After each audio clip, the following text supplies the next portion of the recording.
How's it going, everybody? Bryan Alvarez and Dave Meltzer here, Wrestling Observer Radio, February 20, 2018, figure4online.com/wrestlingobserver.com. Got a lot of news to get into here today, including the go-home show for the Elimination Chamber, a very unique Raw, one of the most unique Raws of all time, record-setting Raw. 2-hour gauntlet match opened up the show. One match has been added to the Elimination Chamber after they decided to just... Probably two. Sure, one's been made official. I'm sure one's there'll be official, another one. I'm sure that they'll do the tag team. I'm not sure, but logically they would probably be doing a tag team title match with Sheamus and Cesaro against. Oh, that one's been announced. Which one are you talking about? The other Bray Wyatt and Matt Hardy. Oh, that's right. So yeah, two were announced. I think they've announced a tag team title match as well. So I don't know if it's been announced or not, but it certainly looks likely. So that's that would make 5 matches on the show total so far. 5 so far, yeah. Probably something on Smackdown. Probably something on of the cruiserweights, since they don't have a championship match, and they maybe like a multiple person match or something that might be set up tomorrow. I'm thinking just you don't need a lot because both of those Elimination Chamber matches are probably going to go about 30 minutes. So you've got so that takes up a lot of time there as well. And this ain't a 4-hour show, so you don't need a lot. You really only need maybe one other match from SmackDown. It won't be a SmackDown match. They could add one more from SmackDown. They're not going to have. I'm sorry. What am I talking about? You're right. Never mind. Yeah, you're not. We're not putting these together yet. Yeah, no. I've jumped the gun. No. There's a good shot. There'll be something from 205 Live. They could.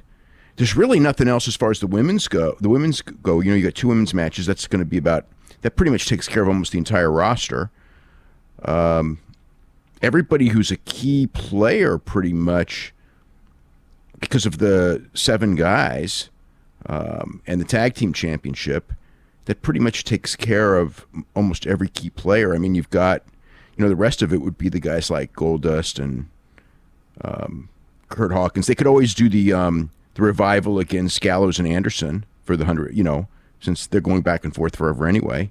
So you could add that one as well. And at least it's a good match, something. Well, what did you think about this show? Oh, some of it was really good. I liked. It's funny because in the gauntlet, I thought that the Roman Reigns Seth Rollins match I thought was very good. The Cena and Seth Rollins match I thought when it started they were going so you knew they were going long, but it was also like really bad. As far as like they just looked bad. Not so much Seth but Cena. But by the end of the match, because they went so long, they did so many big moves, the crowd was into it. It was actually a pretty damn great match. It was actually, Roman Reigns and Seth as a worked match was far superior to Cena and Seth. But Cena and Seth was more exciting because they kicked out of more near falls and they did it was a better laid out match, I guess you'd put it, or a better last couple of minutes for sure. So they were both great. They were both really good matches. So it started out strong. And well, then, I'm glad you mentioned that because I did that John Cena match. That match went 29 minutes. No, I think it went longer than that. Hold on, let me check my notes here. 34 minutes and 22 seconds. 34 minutes and 22 seconds. Okay. Yeah, that was a long freaking match. That's a long time. The first, I don't even know how long. Probably 20 minutes of this match. That might be the longest match on Raw in a long, long time. As far as 34 minutes goes, I can't remember. Obviously, though, there's the real famous one from London with Cena and Shawn Michaels years and years ago that went like 55 minutes or something close to that, but. Because usually your long Raw matches go like 25 minutes. So, if you count the gauntlet as one match, it's the longest match in Raw history and probably the longest match in WWE history for that matter. It's hard to consider it one match. But Seth, doing the 2 matches, it was 32 minutes and the first one was, how long did that one go? 20 minutes with Roman. So it was he went 54 and then he went 8 more with Elias, so it's 62 minutes. So, aside from Rumble matches and like Bruno Sammartino and Pedro Morales or something. I don't think he went longer than the Bret Hart Shawn Michaels Iron Man match. So aside from like the guys who'd win an hour in the Rumble, like Rey Mysterio or something, and I don't remember exactly what those ones were, but these would be. It's one of the longest individual performances in the modern history of the company. Anyway, that John Cena match, the first, I guess it would have to be like 20 minutes if that match went 32 or whatever.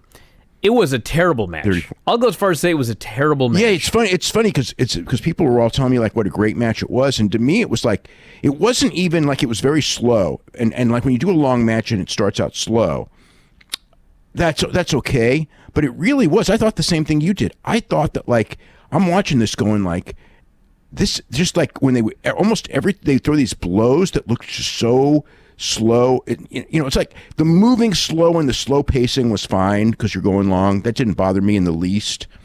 But the slowness of the moves and the fakeness of the moves in that early portion were like really bad. Well, the issue also was, let's just start talking about the show because we're talking about it now. The first match was the Roman Reigns Seth Rollins match.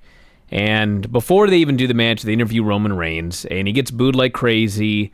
And her question is, are you concerned about being put through such a grueling match tonight? And he blows it off, not worried, gonna win, gonna go on to Mania. Fans are booing him. He says, listen, if you don't think that I can beat Brock Lesnar, go back and watch WrestleMania, because I had him beaten. He didn't, though. He didn't! Yeah. I mean, because as I remember... Brock had him, I went back and looked, Brock had him beaten with a fourth F5. That's when Seth cashed in. Right. And then Seth pinned Roman to win the title. Yeah. So there's no evidence whatsoever that Roman Reigns can beat Brock Lesnar. I don't know what he was talking about. He has a bad memory, that's all. So hey, think about all the stuff that's been said by WWE people in the last of late. There's a lot of bad memories out there. So Seth and Roman starts, and this was a very, very good match. This was so good. Like one of the things. I mean, Seth Rollins is a great pro wrestler. I mean, that goes without saying. And he had his working shoes on and then some, especially in this match. But I mean, Roman Reigns. I don't want to say he's underrated because I think most people do know how good he is, and they don't over. I think he's fairly rated. He's uncredited. But I think a lot of people. Because I think most people realize how good he is, and he's very consistently good in big matches and all that. But I do think that there's like people who, because he relies on the same moves, somehow use that as a, it's like dude, that's everybody. You can't even use that as an excuse in WWE. Exactly, Get out of here. Exactly. That's what I mean. It's like people go, oh, he uses the same stuff, and he uses like he's got his 3 or 4 big moves, and he'll do them over and over again. So there's not a lot of variation. But you know what? It's like, if it works, you know what I mean? It's like if Hiroshi Tanahashi does 8 dragon screws in a match, but it works as far as the timing of them are right, the fans pop for them, whatever. It doesn't make him a bad worker or a worker who lacks, what's the word, like versatility or something. It makes him an effective worker. And I rarely see a bad Roman Reigns match, and this certainly wasn't, this was a real, I think that like his style, because he relies so much on that Superman punch or the build of the Superman punch or the swerve off the Superman punch, and the jumping off the stairs with the Superman punch. So it's like the same thing over and over again, but it gets over, and he's a good athlete, and his stuff looks good. And I guess like the thing that was so interesting to me was people will credit like John Cena as being a better worker than Roman Reigns, and perhaps years ago, not even he isn't now. It's not even close now. Yeah, that's what I mean. Years ago, that was actually true, but in 2018, they're not even in the same league. I mean, Roman Reigns is, but honest to God, like by the end of the John Cena Seth Rollins match was the best match on this show because they were allowed to do more. They had because they kicked out of all their finishes. They kicked out of all their finishes, so it really was a better match. But as far as the working of a match, the Rollins match, I would say that it got a better reaction because they kicked out of each other's finishers. But Roman Reigns and Seth Rollins was a better match. It had better heat from start to finish. It was a better overall package. It was a better match. the Cena match was a better laid out match. It was a worse executed match, and it had a better last 5 minutes. So that's what I'll say. Well, anyway, they did this match. Seth hit 2 straight topes, went for a springboard. Roman hit the punch for a near fall. And finally, he goes for the spear. Seth avoids it. Roman tries a rolling reverse cradle, but Seth reverses it into a cradle of his own, gets the pin. Fans sing the goodbye song to Roman. He's disappointed, but kind of laughs and smiles it off. And it's good. It was good because if Roman wins the championship, and God only knows what's going to happen in the next week, let alone the next couple of months, next whatever it is, month and a half, or 2 months, whatever. He desperately needs opponents, and Seth is like the guy, the most logical opponent if you really look at it. If you look at that roster, because God knows if he goes in there and wins as a babyface, and they try to bring up Bray Wyatt as his opponent, it will kill him dead. The last 3 years will have been complete waste. Okay. And they're not going to put him with Braun Strowman because they want to beat Braun Strowman. And they could put him with Elias, but then it's going to be like when Sting won the championship and they put him in there with those guys that basically killed him. I mean, like, he'll go out there and he won't have good matches, so that's no good. So Seth's the guy, you know. To me, that's the guy you do the program with. I don't think Finn Balor's the guy, just because they didn't pull the trigger on Finn Balor. And The Miz, I don't think he's not main event world championship guy. So anyway, I think and Seth winning here, to me, if it goes that way, it's really good programming. Roman wins the Chamber. Roman beats Brock Lesnar, and you got Seth out there going, "I beat you in Raw. I beat you clean." And it's, when I saw that, I thought, like, this is really well done. And Seth was the star of the match. Beating. That's the whole thing. He made himself. That was a strong push. I mean, beating Roman Reigns and John Cena in consecutive matches. I mean, the fact that he lost the next match to Elias, which I wouldn't have done, but that's a different story. But it didn't hurt him at that point after those 2 big wins, and now he's strongly elevated. So that was as far as that aspect of the gauntlet went. I thought it was very well booked. So anyway, next is the John Cena Seth Rollins match, and here's a problem with this match. I thought, besides the fact that it wasn't well worked at the beginning.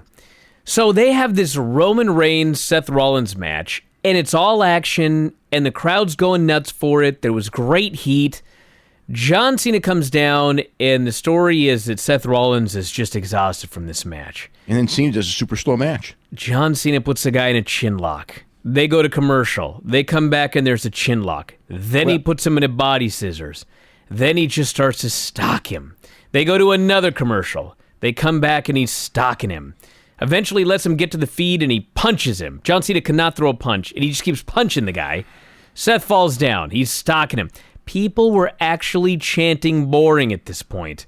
Every now and then Seth would fire up. John Cena would knock him back down again for like 20 minutes. We had another commercial, 3 commercials during this portion of the match. Fans are turning on it. Look, you're going to have a bunch of commercials if you're booking a match 34 minutes. You're just going to have that. And you're going to have to start slow if you're going to go 34 minutes as well. The problem, especially coming off that hot match. Yeah, they lost a lot of heat in the early part of the match without a doubt. Well, the other thing, some of that was planned. The other thing that I would say is you don't have to go 34 minutes. I mean, you could have gone 18 and told the same story and not bored everybody half to death for 20 minutes. I think that the story they wanted to tell was Seth Rollins setting a record time in the ring. So you could have done now you could have done the 30-minute match with Roman and the 20-minute match with Cena, and it would have been better. But I think in their minds, number one, when it comes to a guy on TV for 30 minutes, I think they trust Cena to do that because, it's a risk doing a long match on TV. I mean, this is going to be very interesting when it comes to ratings because they did stuff here that goes against the grain of what you're told, but the grain doesn't always tell you the truth. I mean, because I remember the big thing. Hey, I love that Jim this Herd show used was to tell different. me- I loved the fact that we actually got a basically 2-hour match here. Like, I don't know how it's going to do. Who knows? But you got to experiment every now and then. And I thought that it told a good story. It was different. It was fun. It was certainly memorable. Like, you'll remember this Raw. I mean, you could go back 4 weeks and try and tell me what happened in the last 4 weeks of Raws. Nobody's going to remember. But you won't forget this one. Yeah, well, that's the key. And the key is making Seth, which they did. But yeah, I don't know. As far as where were you before? I just forgot because what I was going to say. You're talking about a story you were told. A story I was told. Okay, just bring me back up to speed. Was it Paul Bosch? Who was telling you this story? Somebody was telling you a story about a long match. Wrestling. Oh, Jim Herd. Jim Herd. Jim Herd. Okay, yeah. Okay, so Jim Herd when he was in WCW. When he came in so he came in like 19. I think he came in 1988. So his whole thing was like people, nobody wants to see a match go more than 20 minutes. And it was just like when Ric Flair and Sting had that match, this was 1988, they went 45 minutes and they grew the audience the entire time on television.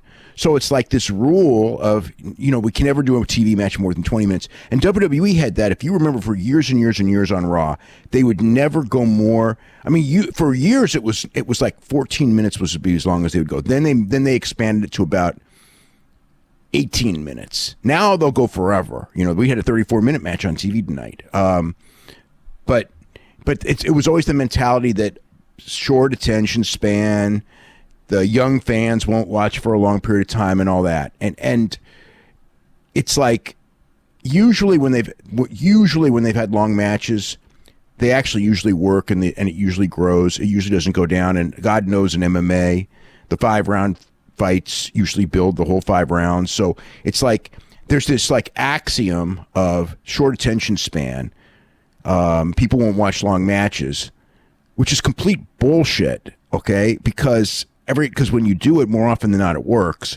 But it's still said. It's one of those things where, it's like these old wives' tale type things. But anyway, but we'll see here, because we had long matches, and I don't know how the ratings pattern will be. Raw is a show where people tune out after that first hour. I mean, like they tune out as the show's going on all the way through. So if the problem is here is if there's a big third-hour drop, and I think there's a pretty damn good chance there will be, that's not the fault of the first 2 hours, but the second hour is the key, as far as did the people, but you know what? The second hour could go down because really the beginning of the second hour, you did have the Cena match split into the second hour.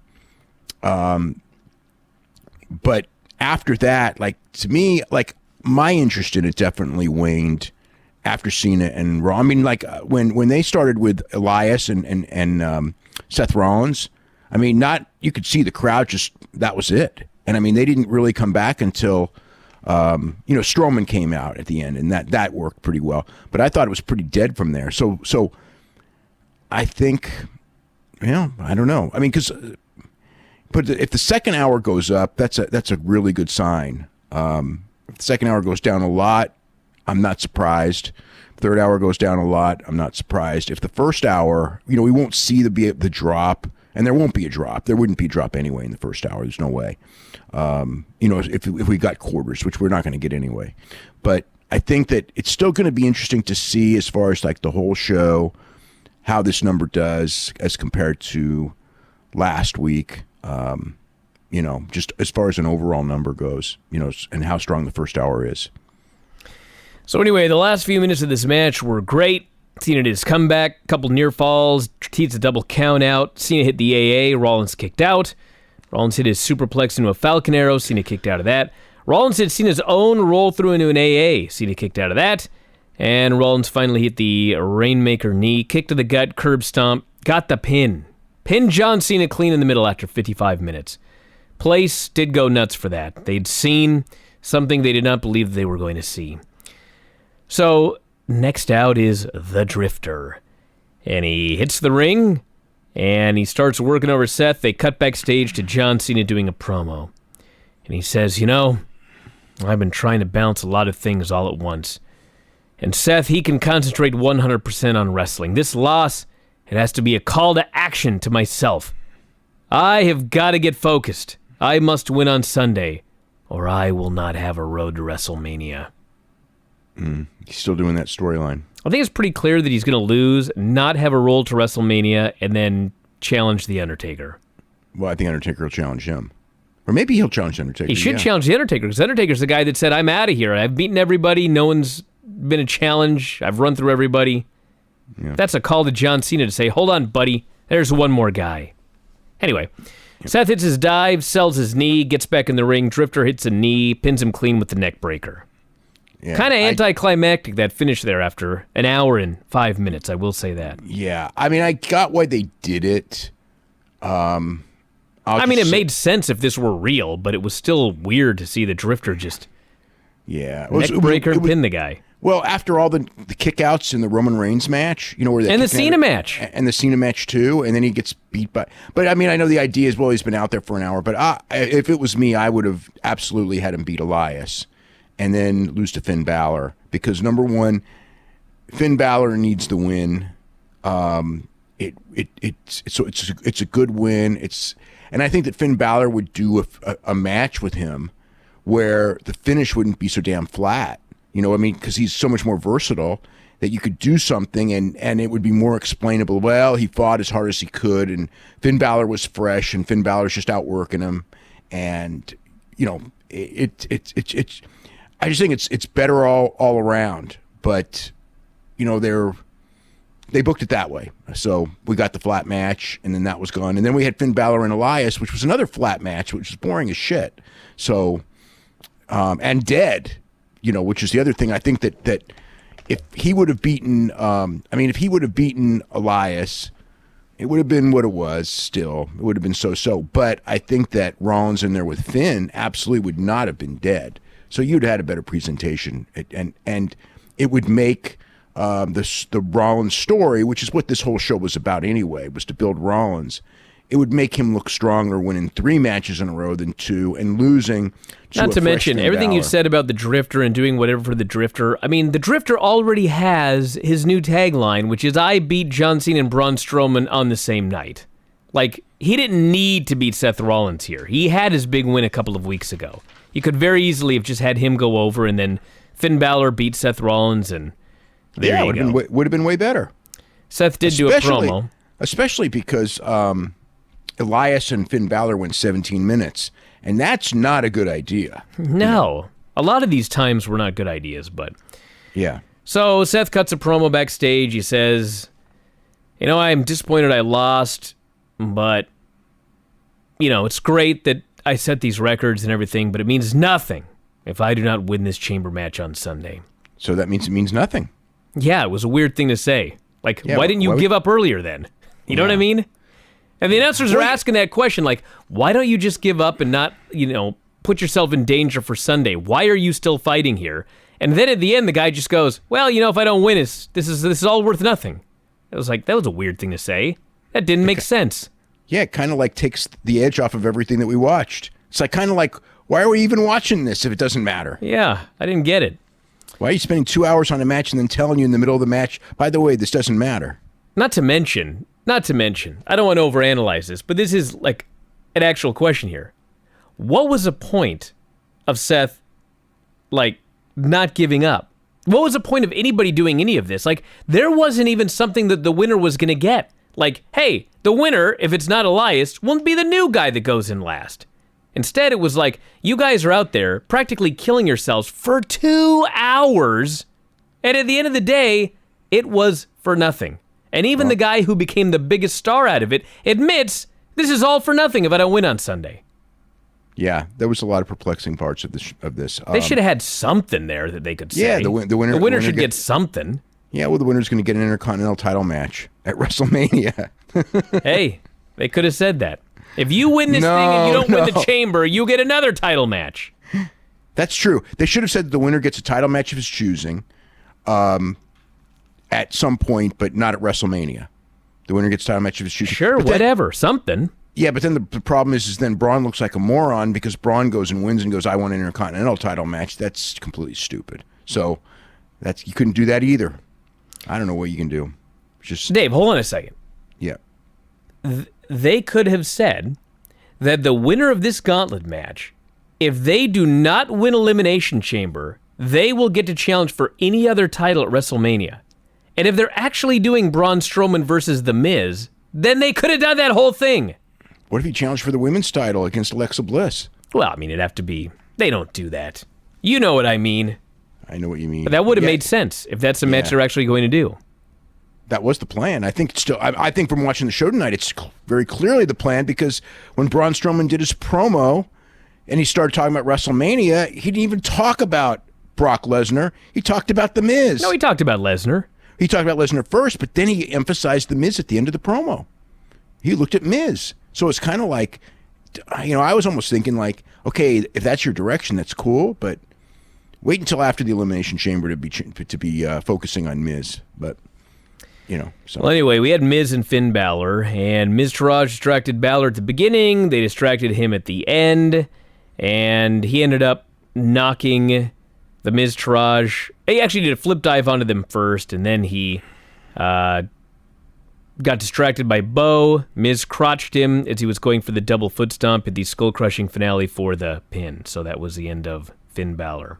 Yeah, I thought Finn Balor actually looked pretty good in this match, unlike the other match where with the Drifter, where I don't think he looked good at all. But I thought he looked good here. It was reasonably good, pretty good.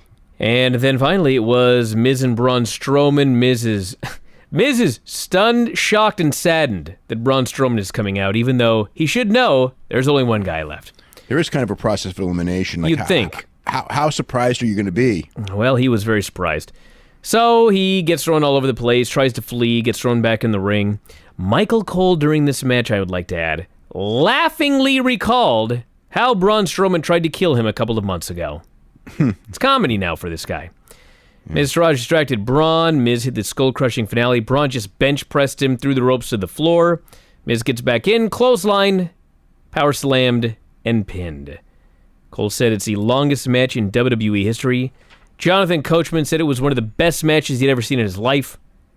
And then Braun cut a promo. That was a little much, but what are you going to do? That's what you have to say, I guess.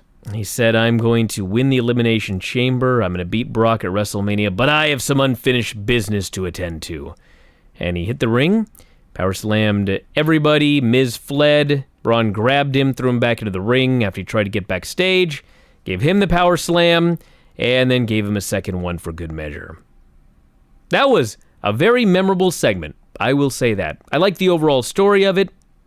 Yeah. Matches probably didn't need to be as long as they did, but hey. They wanted to set some records. They wanted to set a record. They wanted to experiment. This company's big into records the last couple of years. All they care about is records. Yeah, after like 30 years of not caring about them at all. Yeah. Obviously, the Elias and Balor was, especially at that stage of the show, was way too long. You could argue the Cena thing was too long, but it worked out okay. I thought it worked out to be a pretty good match. And then the Strowman and Miz went longer than I expected, but I thought it was fine for what it was. It's Strowman and Miz, and Strowman looked good. I mean, they booked it well. He looked good. He got to do his drop kick. He got to run Miz down when he was chasing him. So the key things that, getting over that Strowman's actually fast, which for his size, he is fast. But Miz was, running pretty slow to let him catch up. And, he got to throw the drop kick, which is always an easy pop. So, I mean, that was all well done. So that worked out well. Strowman won, he's probably the guy who should least lose a fall. So he was the right guy to win in the end. Roman absolutely shouldn't have won. And Roman's loss is not just a loss. Because, a lot of times I get mad when they have a top guy lose for like no reason whatsoever. Because it's kind of like, if you're a top guy, if you lose, it should only be for a reason. And this had a reason, I think. I think the reason is that Roman Reigns and Rollins are going to be working a program down the line. If they're not, then it was for no reason. Next up, we had the Jeff Jarrett video package. You will be stunned to learn there was absolutely no mention of TNA whatsoever. All of his WWF stuff, a little bit of WCW. Almost no WCW. There was like one drop kick or something on Booker T or something like that. Yeah, right. And that was that. Yeah, well, it's Jeff Jarrett going into the WWE Hall of Fame, announced today. Yeah. A year ago, I'd have been surprised.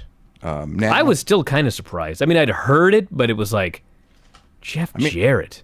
I mean, I'd heard. I knew he was on the list, but, sometimes guys are on the list that don't get, that they change their mind and everything. But I knew he was on the list a couple of weeks ago, maybe 2 weeks ago. It mildly surprised me. I mean, they paid for his rehab.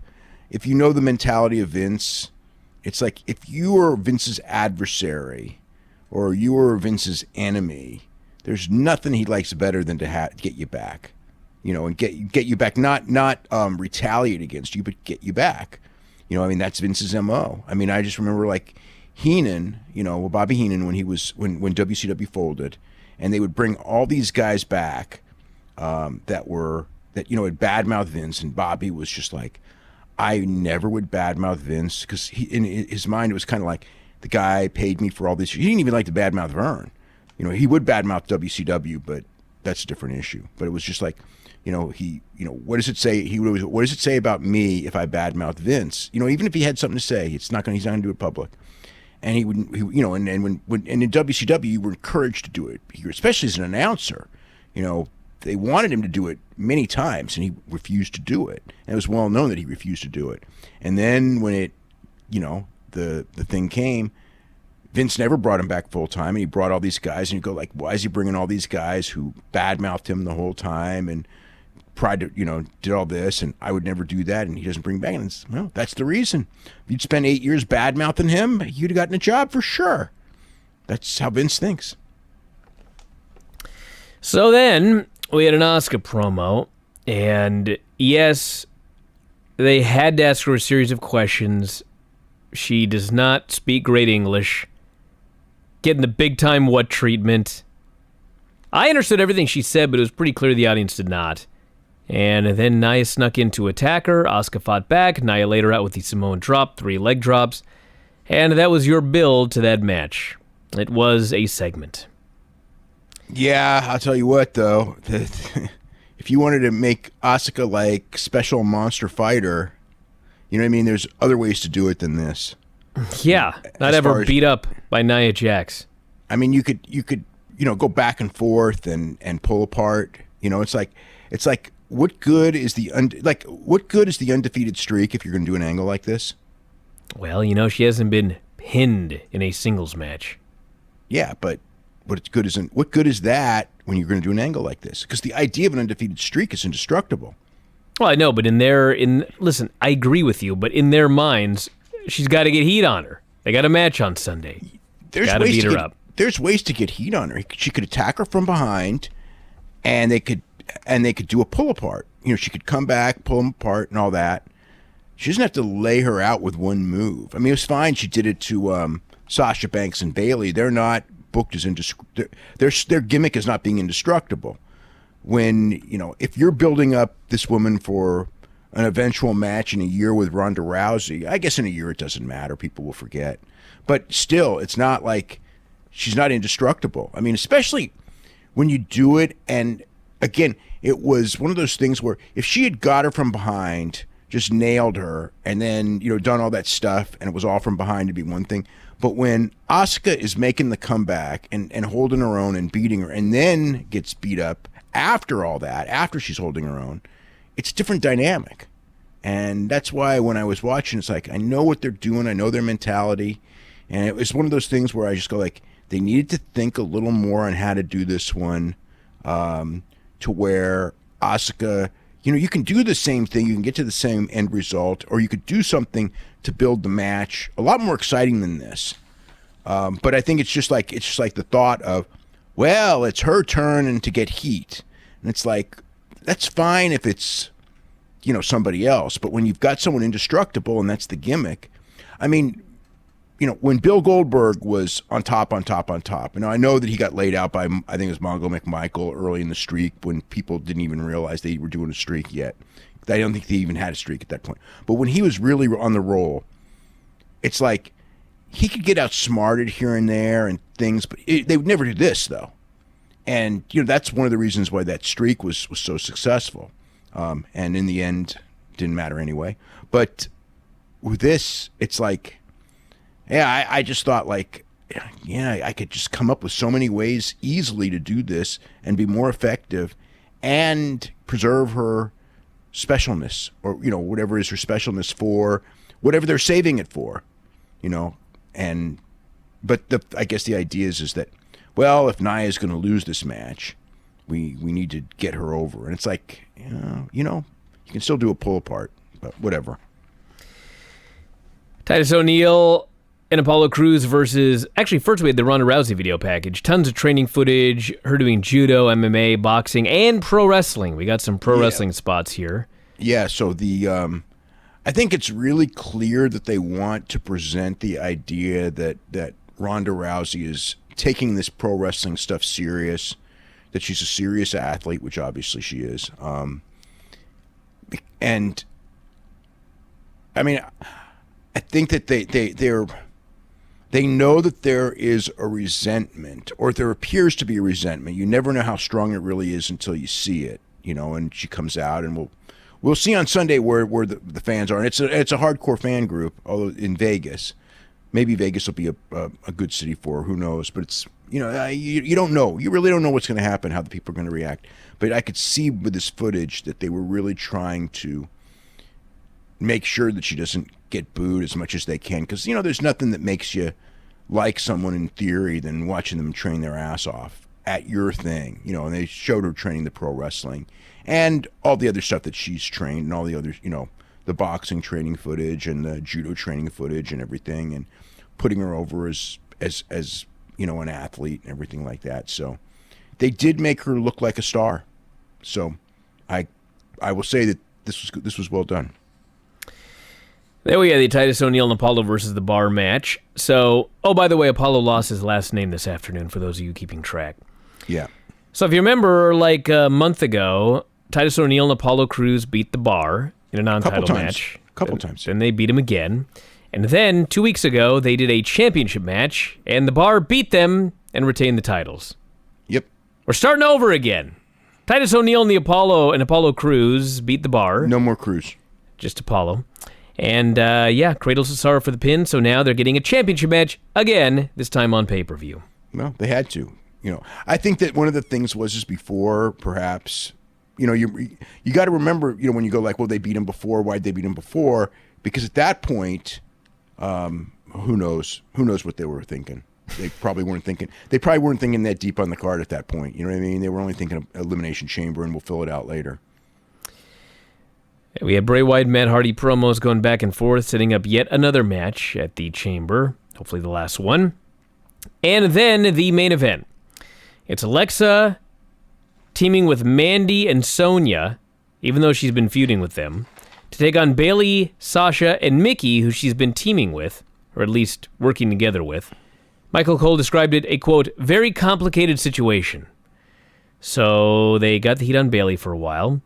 She tagged Sasha, but the ref didn't see it.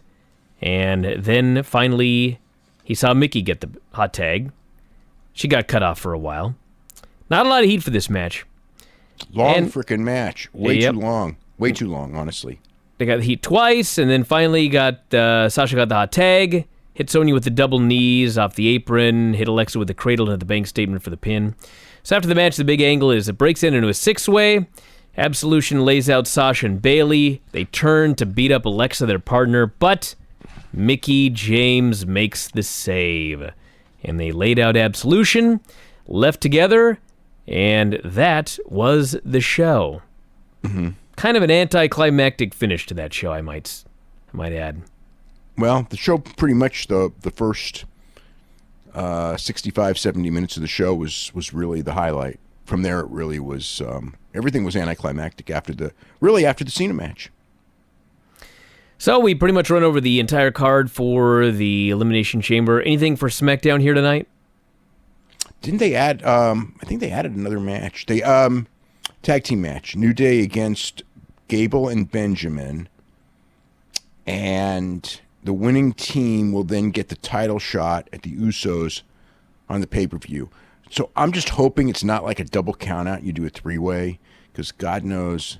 You know, on the Smackdown house shows this weekend, they had 4 championship matches, I believe. Let's see, it was did the tag team title, did the U.S. title, they had the women's title, and they had the WWE title. So 4 championship matches, and not one straight match of the 4 on the house. They did the U.S. title was 3-way, Bobby Roode, Jinder Mahal, and Baron Corbin.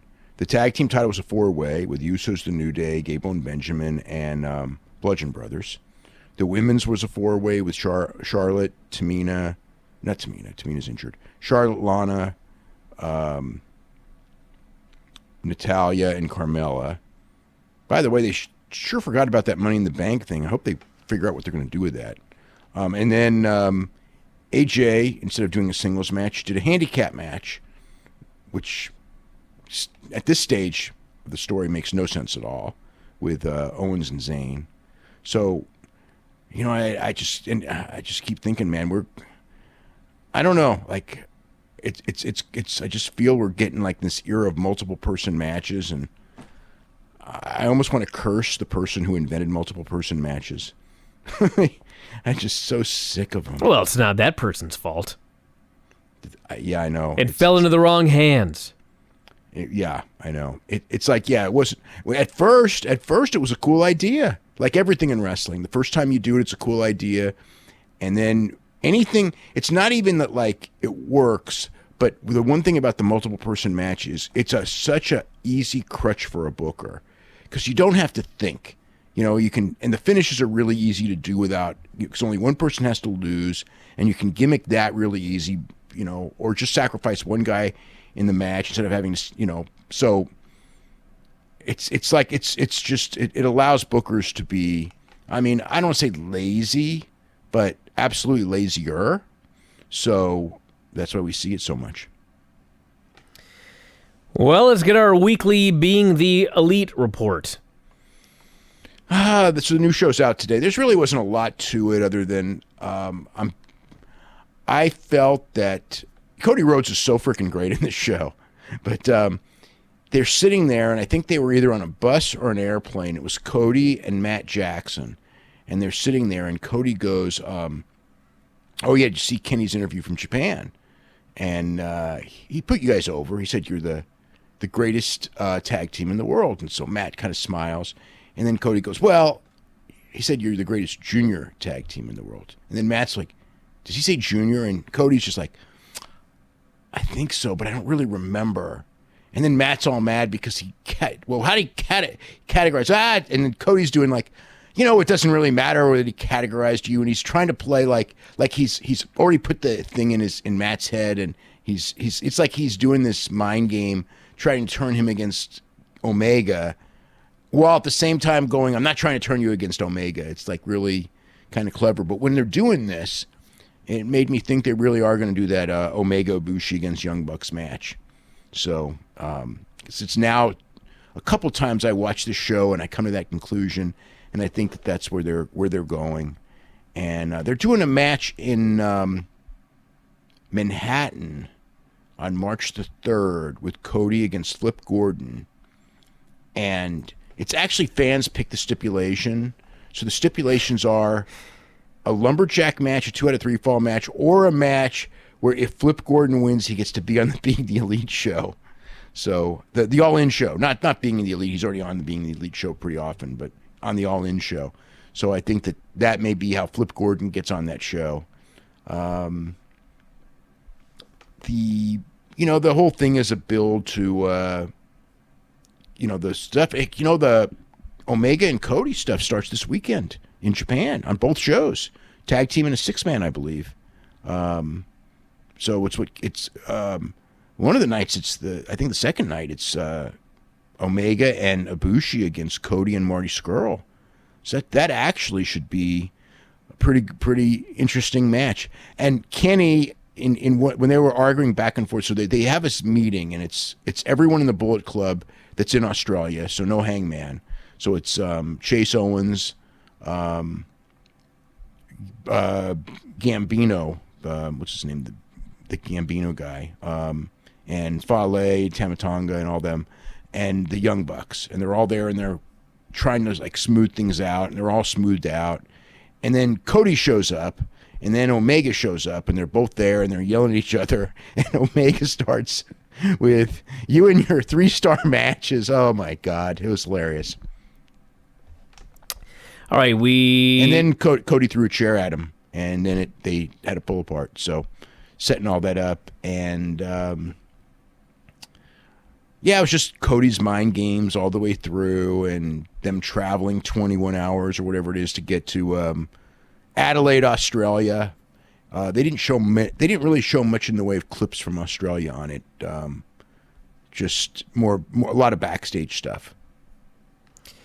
All right, mailbag at WrestlingObserver.com if you have any questions. This person here says, if Coach had never left WWE, how do you think Michael Cole's career arc would have been different? Do you think he would have stayed and been the Smackdown announcer all these years? It seemed like Coach was going to be the one to take the permanent lead Raw job from JR. Well, at one point that was the idea, but the reality is Coach was not any good at that level. I mean, he's really not even, like, watch him now. I mean, yeah, he's better than Booker, but he's a lot better than David Otunga, but I mean, that's a pretty low bar, by the way. But I mean, I'm watching him tonight, and Coach is not good at all. I mean, Michael Cole is so much better than Coach. So I think that, I mean, Coach had chances and, got taken off. And I think, he's just not, as a wrestling announcer, he'd have probably gotten another chance, and Vince probably would have gotten sick of him, because you got to remember, like, aside from Cole, Vince pretty much gets sick of everyone. He got sick of JR, he got sick of Joey Styles, he got sick of Coach. I mean, that's just how Vince is. He every time he got rid of JR, he kept bringing him back because he got sick of everybody else. Even Cole he got sick out of. But right now I think Cole's just established, and I think Cole's there for the long period of time. And for what they do, like, I don't say Cole is good, because if I watch announcers of almost any other show, I think that they're a lot better. But for what they do, Cole handles himself and what they do pretty well. This person here says, is there any possibility Jeff Jarrett could end up as an agent, producer, whatever within WWE, or are we just to expect him to be inducted into the Hall of Fame and never be involved again? Anything's possible. Anything's possible.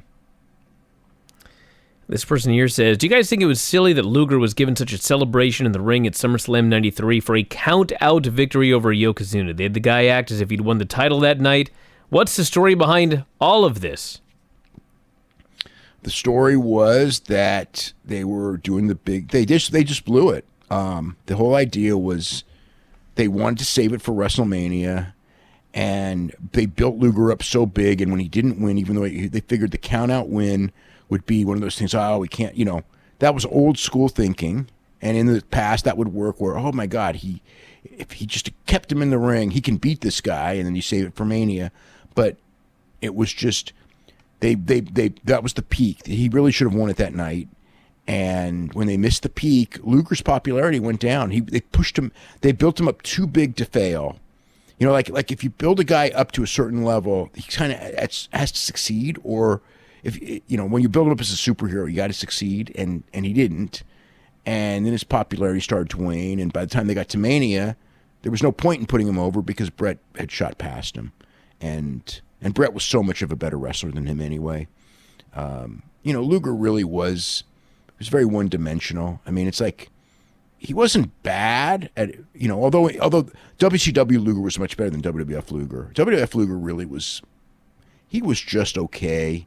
Great look, but you're at a point in time where I think the fans wanted, and he also didn't have that. He didn't connect well with the fans, all things considered. Mediocre well. So, and Bret was just the better guy. So by the time that it came, it was back to Bret, and it was very clear that he was, no matter what, even if they had done it and pulled the trigger at that SummerSlam, and it would have worked better.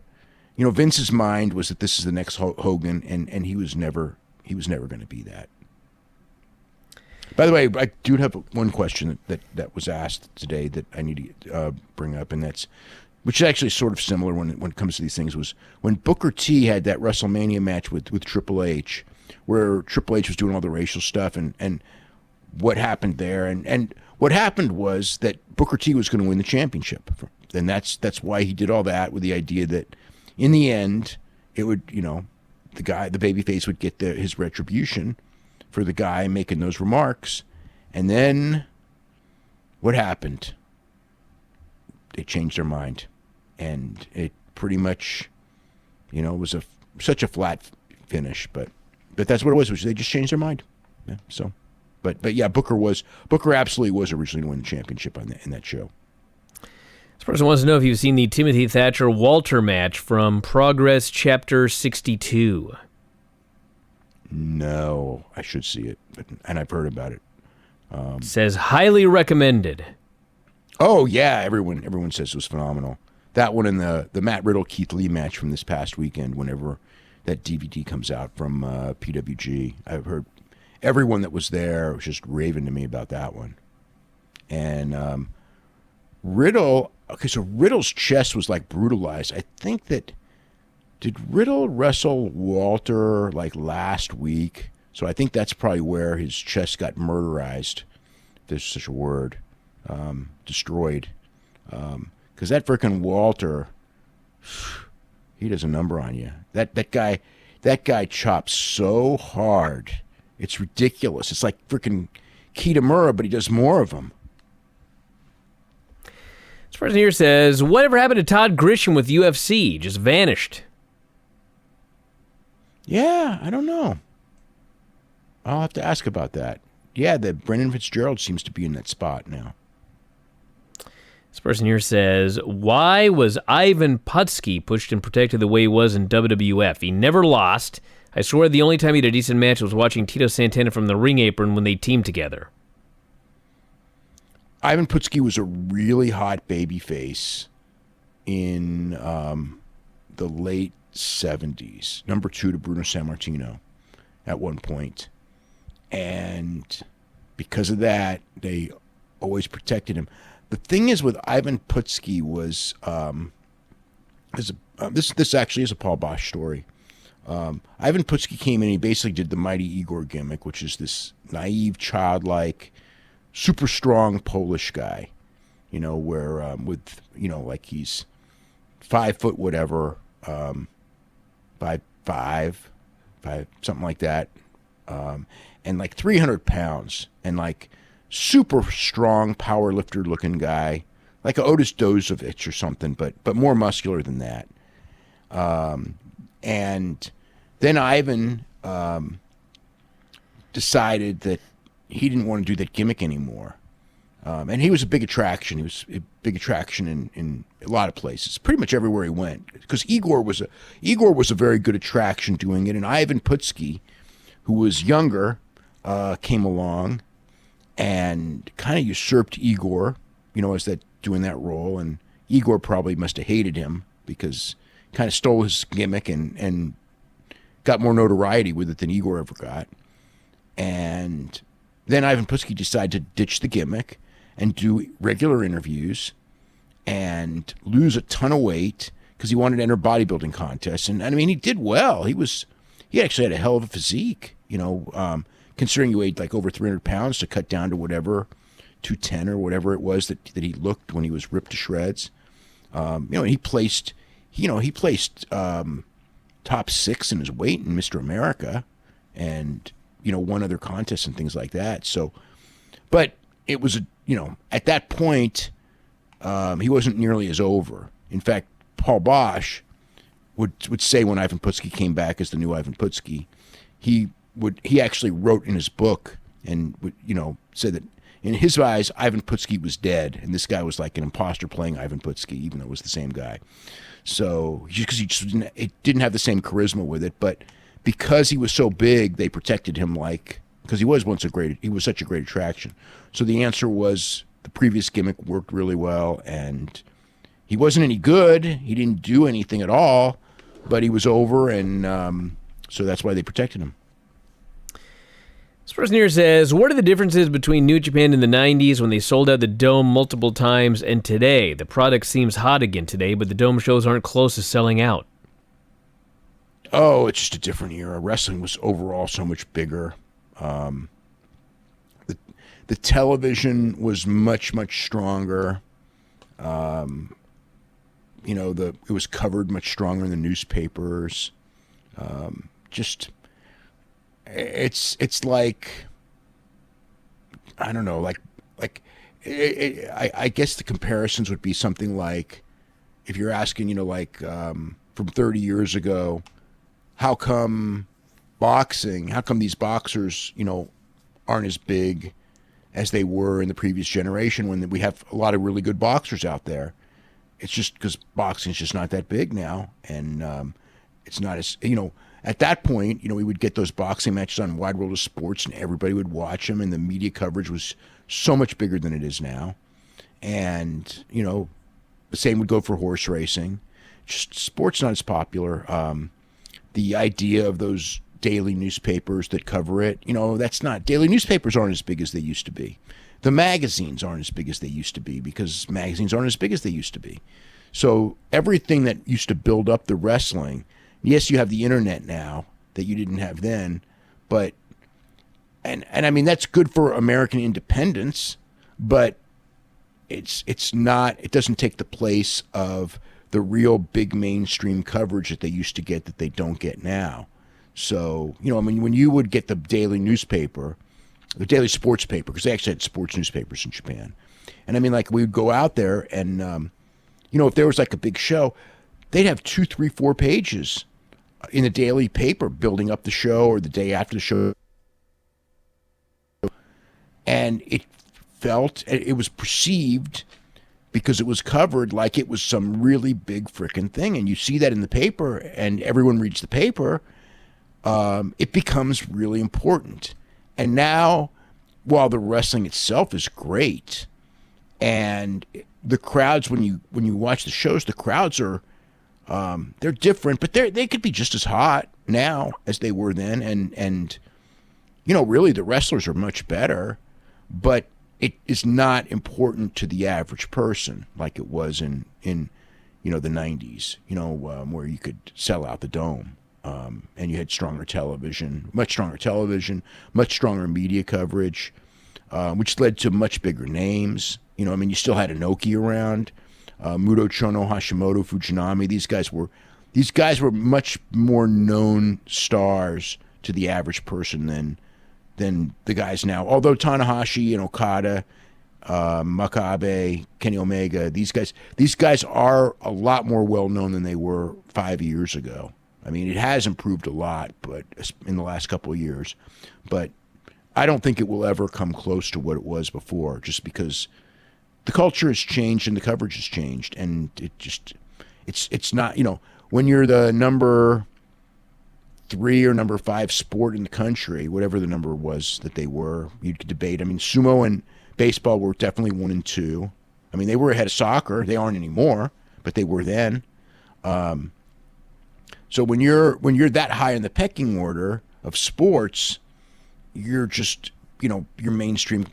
The mainstream knowledge of everybody is a lot different than when you're a lot lower, whether you're like whatever it is now, like maybe number 8 or 9, it's a big difference between number 3 and number 8 or 9. Spread says, just wondering if you know whether or not Vince McMahon's obtuse wording rules, briefcase as a contract, championship opportunities, strap, etc., apply to NXT as well. And if they do you know if Triple H's feelings on them and whether he's going to keep enforcing them once he's in charge? All I know is he's got a guy called Johnny Wrestling, so I'm sure he's looking at things a little differently. Well, that's his nickname. They're not banning wrestling. The word wrestling can be used during the show too, but if you listen to the commentary, when I listen to Mauro Ranallo, who I know because I've seen Mauro Ranallo do New Japan, I've seen Mauro Ranallo do Pride, and I've seen Mauro Ranallo do pro wrestling for